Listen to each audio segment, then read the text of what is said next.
les 70 000 personnes qui entreront au paradis sans être jugées.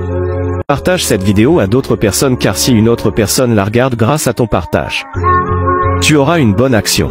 En tant que musulmans, nous craignons tous le jour du jugement dernier. On a tous peur du jour de la résurrection où les morts seront ressuscités pour être jugés.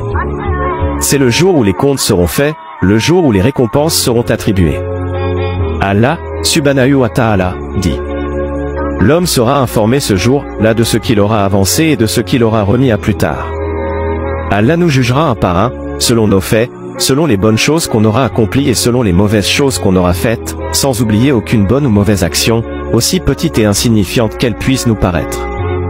Allah dit: au jour de la résurrection, nous placerons les balances exactes. Nulle âme ne sera laissée en rien. Fût-ce du poids d'un grain de moutarde que nous ferons venir. Nous suffisons largement pour dresser les comptes. Certains auront bien travaillé dans leur dunya et iront au paradis avec notre prophète, mais ils y resteront toute l'éternité. Et de l'autre côté, il y aura ceux qui auront mépris en Allah, les injustes et ceux qui auront désobéi à Allah et son prophète iront en enfer. Allah subhanahu wa ta'ala dit dans le Saint-Coran: certes, Dieu a maudit les mécréants et leur a préparé un brasier dans lequel ils s'ajourneront éternellement. Mais le jour dernier dure très longtemps, 50 000 ans de ce que nous comptons. Allah subhanahu wa ta'ala dit: en un jour qui dure 50 000 ans. Et tout ce temps, chacun attendra son tour pour passer au dernier jugement. Cette attente sera certes plus légère pour les pieux, mais l'attente reste quand même dure et stressante. On a peur d'Allah à en transpirer. On est terrifié à l'idée qu'Allah va nous juger.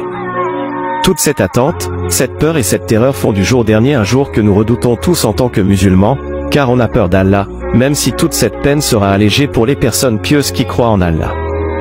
D'après Ibn Omar, que Dieu l'a créé, le prophète a dit: certes, Dieu approchera le croyant et le couvrira de son voile.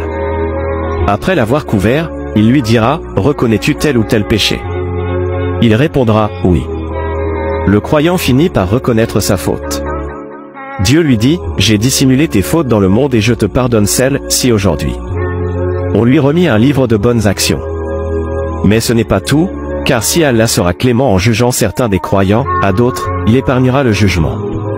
Imaginez, mes frères et sœurs, aller directement au paradis sans même être jugés, sans subir cette attente interminable, sans avoir à subir cette terreur et cette peur. En effet, notre prophète nous a parlé des seuls 70 000 qui entreront au paradis sans jugement ni châtiment.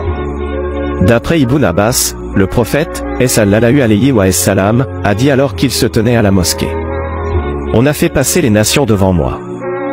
Un prophète ou deux passés accompagnés de quelques adeptes, un autre passé sans compagnon. Puis on m'a fait apercevoir une immense foule noire. J'ai dit: qu'est-ce que c'est? Ma communauté. C'est Moïse et sa communauté, m'a-t-on dit. Regarde l'horizon, m'a-t-on ordonné. Je me suis aperçu d'une foule noire qui remplit l'horizon. Puis on m'a dit de regarder ça et là, dans le ciel, on voyait partout une foule noire à l'horizon. Voilà, m'a-t-on dit, ta communauté. Il y a parmi eux 70 000 qui iront au paradis sans examen des comptes de leur action. Certains affirment que cet incident s'est passé le soir du voyage nocturne de notre prophète Mohammed. Tandis que d'autres disent que c'était lors d'un rêve, une révélation. J'espère que je vous ai été utile dans cette vidéo. Que la paix soit sur vous, assalamu alaikum.